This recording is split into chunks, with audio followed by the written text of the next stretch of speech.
Imagine stumbling upon a story so powerful it keeps you on the edge of your seat, just like this one. Where are you watching from today? Drop your location in the comments so we can see how far our stories travel. And if you love gripping tales filled with mystery, redemption, and unexpected twists, don't forget to subscribe and turn on notifications. Tomorrow, we have another incredible story coming your way, one that will leave you speechless. Trust me, you won't want to miss it. See you in the next chapter. The city lights of Manhattan flickered like a sea of stars as Emily Ross sat by the grand window of her family's mansion, staring blankly into the night. Her world, once predictable and safe, was about to be shattered.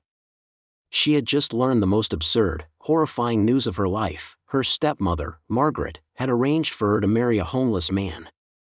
Emily's heart pounded as she replayed the moment in her mind. It had happened just hours ago, in the lavish sitting room of their estate.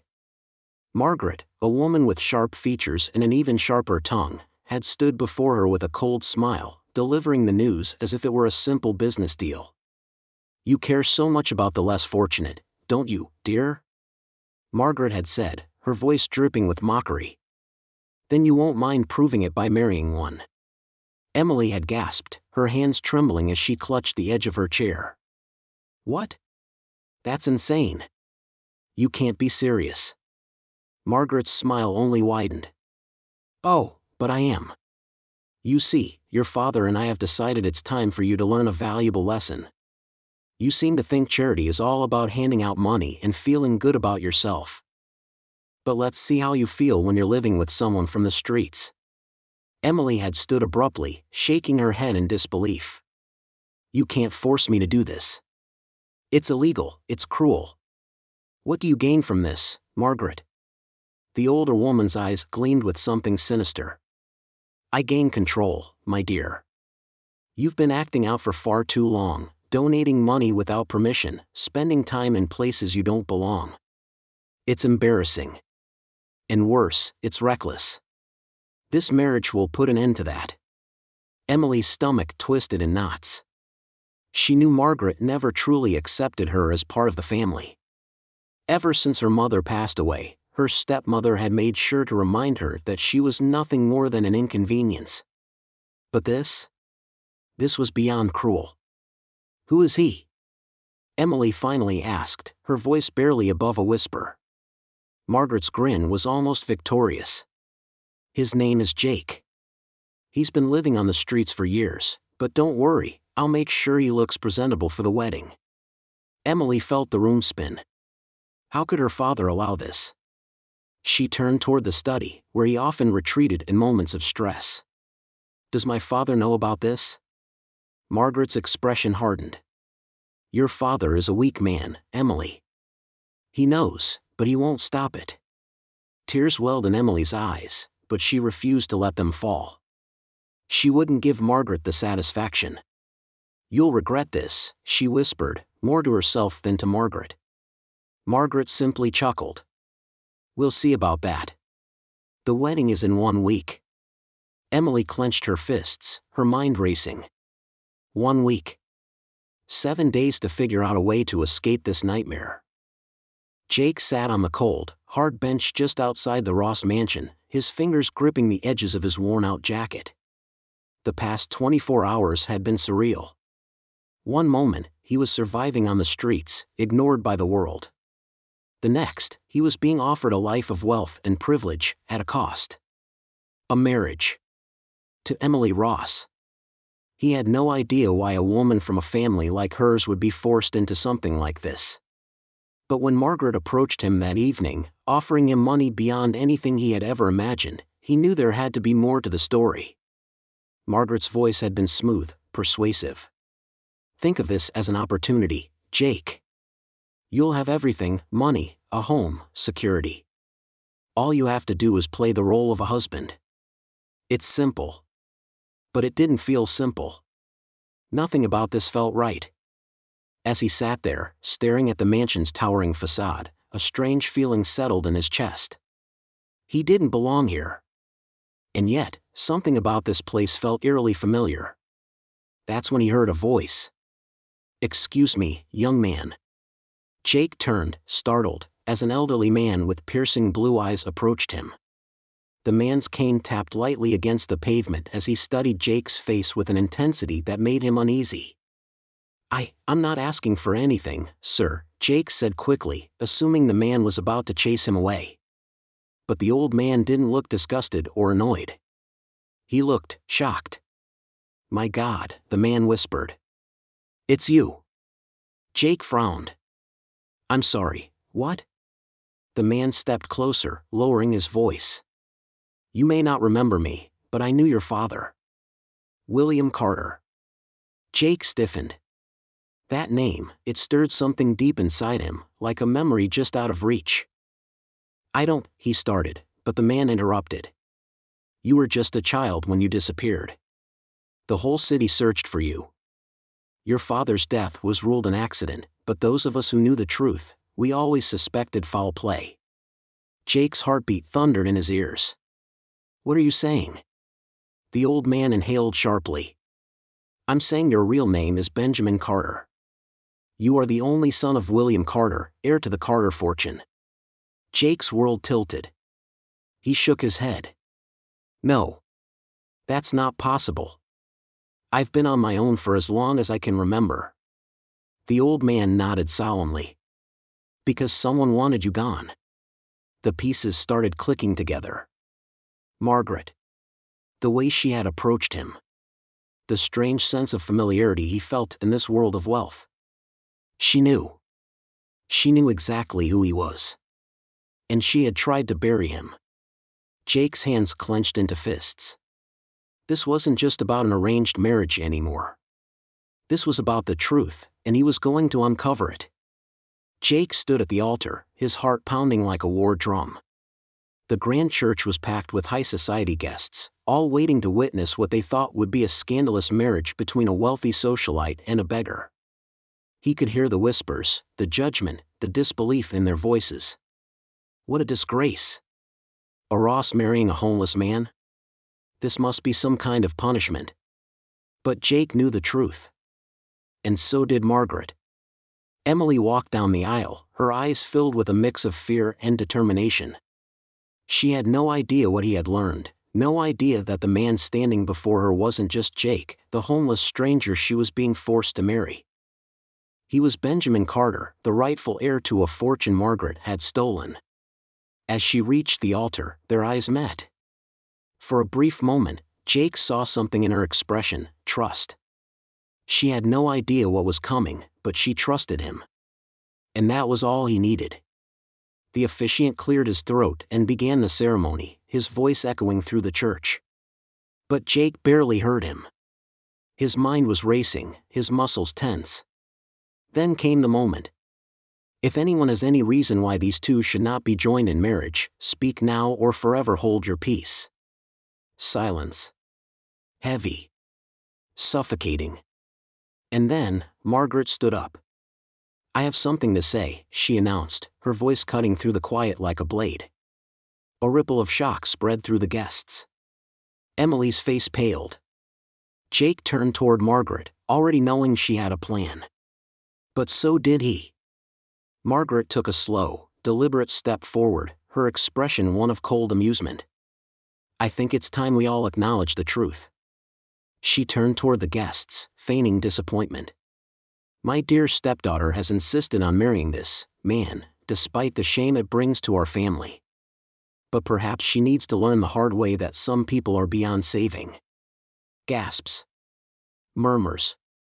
Emily opened her mouth to protest, but before she could, Jake took a step forward. No, Margaret, he said, his voice firm.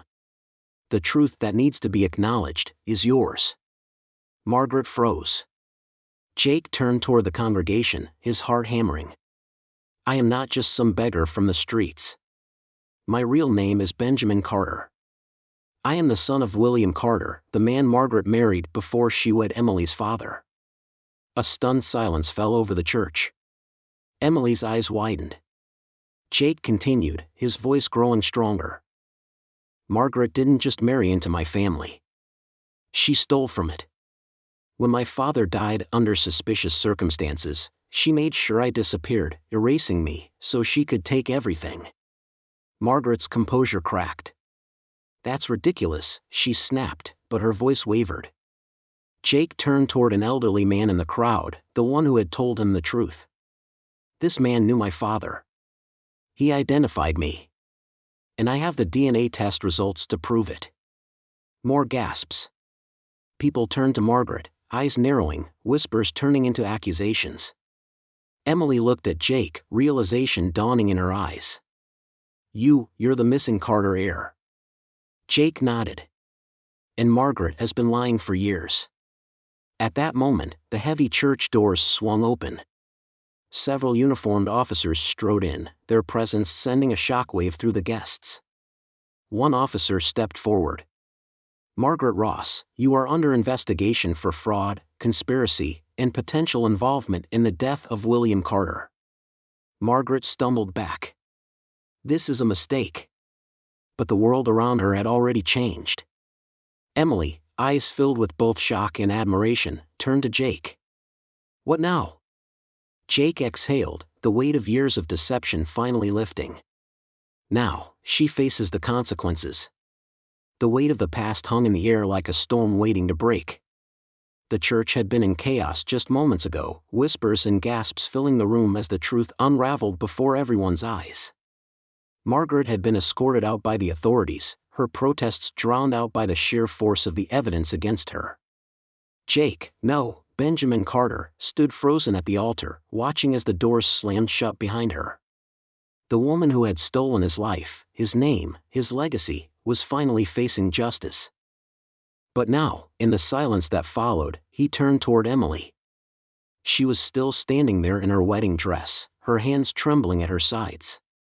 But there was something else in her eyes, something unexpected. Relief. Admiration. And maybe, hope. The guests remained seated, unsure of what to do next. The officiant looked back and forth between them, clearly debating whether he should continue or quietly exit. Emily was the first to speak. So, what happens now? Jake let out a breath he hadn't realized he was holding. He had spent his life fighting to survive, running from shadows, believing that love, real love, was something he could never have. But standing here, looking into Emily's eyes, something shifted inside him. We don't have to do this, he said softly, gesturing to the altar. You were forced into this. You deserve the choice Margaret never gave you. Emily hesitated, glancing at the guests, then back at him. Slowly, a small smile tugged at the corner of her lips. Maybe I should be the one saying that to you.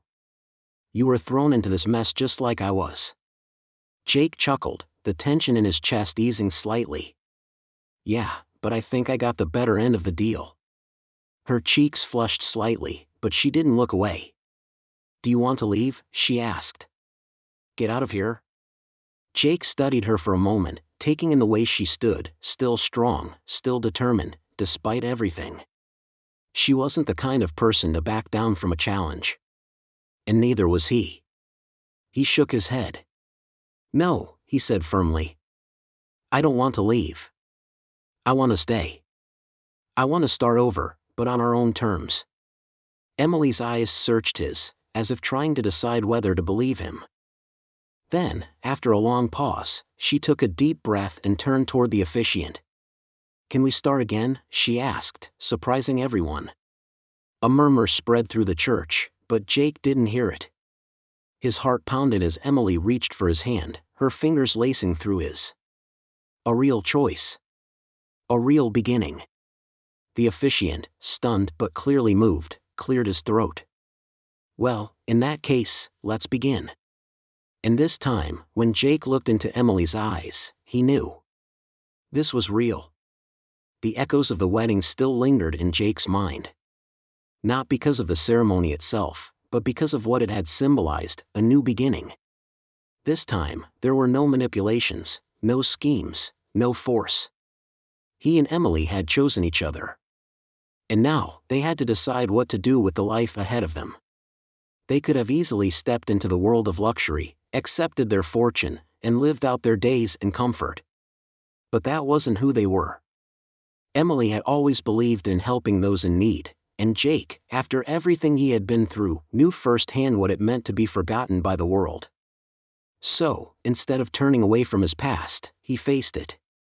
1 month after the wedding, the Carter-Ross Foundation was born. Their mission was simple: to provide real opportunities for those who had none. Shelters were built, not just as temporary housing but as rehabilitation centers where people could get medical care, job training, and a second chance at life. They focused on abandoned children, ensuring they had access to education and a safe place to call home. Jake visited the shelters often. He knew what it was like to sleep on cold concrete, to go days without food, to be invisible.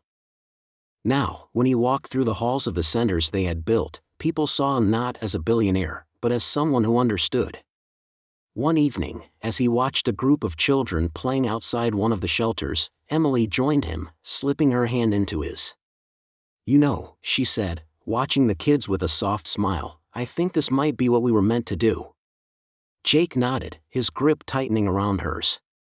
"I used to think life had taken everything from me," he admitted. "But maybe it was just leading me here." Emily turned to him, her green eyes searching his face. "Do you regret any of it?" He exhaled, thinking about the years of struggle, the pain of not knowing where he belonged, the betrayal that had nearly destroyed him. Then, he looked at the life they were building, at the people they were helping, at the woman beside him. "No," he said. "Because it brought me to this moment." Emily smiled, leaning her head against his shoulder. "And we're just getting started." And she was right. Over the next year, their foundation expanded, inspiring others in high society to reevaluate their priorities. People who once turned a blind eye to the homeless now opened their wallets and, more importantly, their hearts. Jake became a symbol of resilience. He spoke at schools, sharing his story, teaching the next generation that no one is beyond saving. One act of kindness had changed his life. Now, he and Emily were determined to spend the rest of theirs changing the world. What a journey! From the streets to discovering his true identity, from betrayal to justice, and from an arranged marriage to true love, Jake and Emily's story is nothing short of incredible. But now, we want to hear from you. What part of this story impacted you the most? Was it Jake's shocking revelation about his past? Margaret's downfall? Or the powerful way Jake and Emily turned pain into purpose? Let us know in the comments below. Also, tell us where you're watching from. We love seeing how far our stories reach. Whether you're in New York, London, or a small town somewhere in the world, drop your location so we can say hello. And if you haven't already, don't forget to subscribe and hit that notification bell so you don't miss our next incredible story. Tomorrow, we have another gripping tale coming your way, one filled with mystery, unexpected twists, and life-changing lessons. Trust us, you won't want to miss it. Thank you for being part of our storytelling community. Your support means everything to us. Now, let's get the conversation started in the comments. We can't wait to hear from you.